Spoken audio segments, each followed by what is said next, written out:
creatine is the most studied supplement, and all of the studies agree that it provides increased strength, muscle growth, and it helps you with the recovery.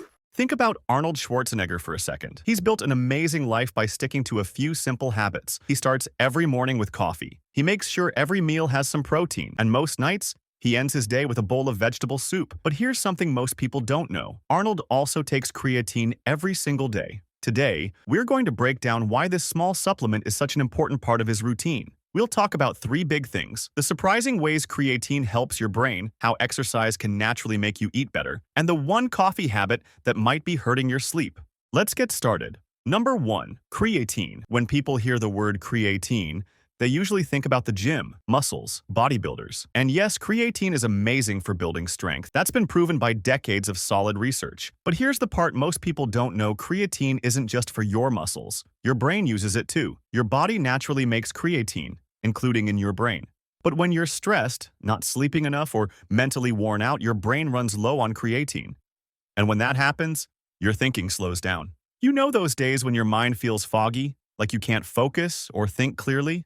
That can be your brain's creatine levels dropping. Your body naturally produces creatine in both your body and brain. But when you're metabolically stressed, such as when you're sleep deprived, it can drain the creatine in your brain, affecting your mental performance. Think of creatine as a high-quality fuel for your brain cells. When you're stressed, whether from lack of sleep, intense work deadlines, or just the general chaos of life, taking extra creatine helps refill your brain's energy tank. The research here is very strong. Studies show creatine can improve memory, help you think more clearly, and keep you sharp during stressful moments. Some research even suggests it may help with low mood or mental burnout. Studies suggest that using creatine can help with your cognition and memory, and even fight against symptoms of depression when feeling mentally burned out. And this isn't based on just one study. In the last 12 years, around 33,000 studies have looked at creatine and brain function. That's a huge amount of evidence, all pointing in the same direction. Some health studies also suggest that if you're generally healthy and don't have kidney issues,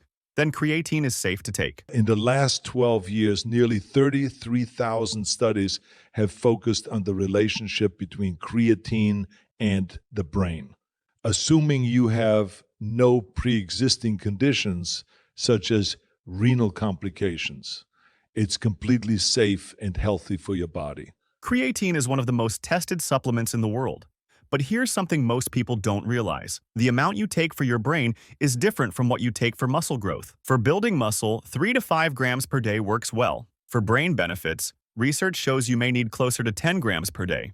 While most research shows that 3 to 5 grams of creatine per day helps your muscles, it appears that more is needed to benefit your brain. Research suggests that 10 grams of creatine might be the sweet spot for cognitive benefits. You can take it all at once or split it up. Maybe 5 grams in the morning with your coffee and another 5 grams at night. The best part? It's incredibly simple. Adding 1 scoop to your morning smoothie or mixing it in water could be the difference between feeling slow and staying sharp all day. Number 2, exercise. Let's talk about something that almost everyone struggles with: eating more vegetables. We all know we should eat more fruit and vegetables, but knowing it and doing it are 2 totally different things. If you find it hard to improve your diet, here's a surprising idea. Stop trying to fix your diet first. Sounds strange, right? But it works. If you want to eat healthier, start with exercise, not food. Here's why. There's a psychological phenomenon called the transfer effect. It basically means when you improve one area of your life, it becomes easier to improve another.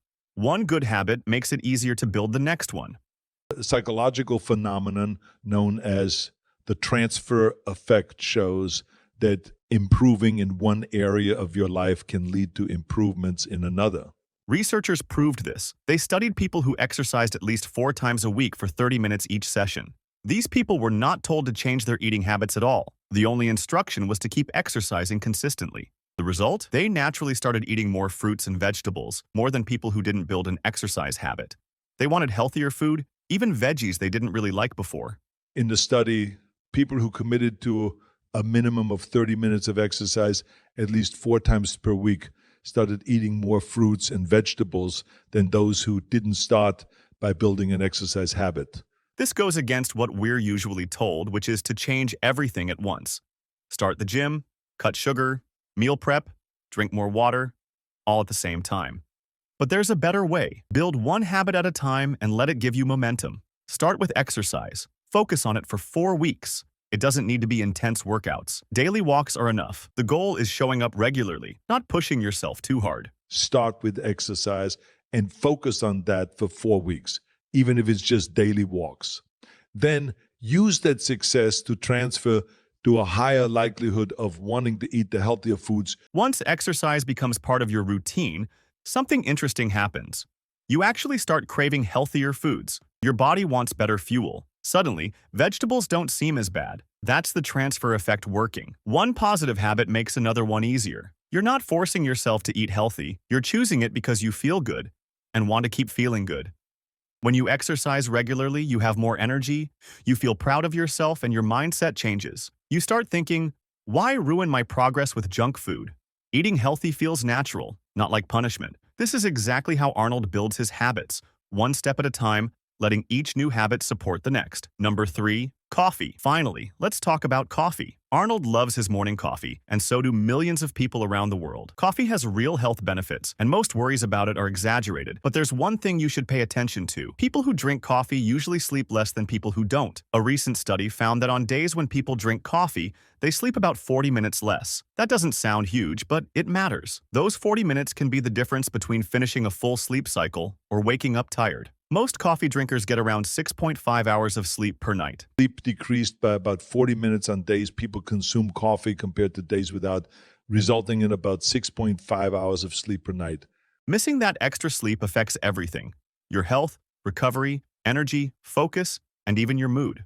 Here's the interesting part. The problem isn't always caffeine. It's when you drink it. You might feel like the caffeine wears off after a few hours, but it stays in your body much longer. The fix is simple.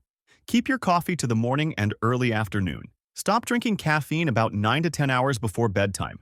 So, if you sleep at 10 p.m., your last cup should be around 12 p.m. or 1 p.m. This gives your body enough time to clear out the caffeine before you try to sleep. If you want to still enjoy your coffee without harming your sleep, make it a morning and early afternoon habit. Cutting off caffeine about 9 to 10 hours before you go to bed should allow it to leave your system, meaning you'll get your boost and a better night of rest. When you follow this, something great happens. You get the energy boost during the day, and you sleep better at night. Better sleep also means you won't need as much caffeine the next day. You don't have to quit coffee, just drink it at the right time. Here's the big picture. Staying healthy isn't about changing your whole life overnight. It's about adding one good habit at a time and making it feel natural before you start another. You don't need to change everything at once. Good health is built one step at a time, whether that's one new habit or one additional rep. Arnold takes creatine every day because it helps his body and his mind. He works out regularly, which makes it easier for him to eat well. And he drinks his coffee at the right time, so it doesn't mess with his sleep. None of this is complicated.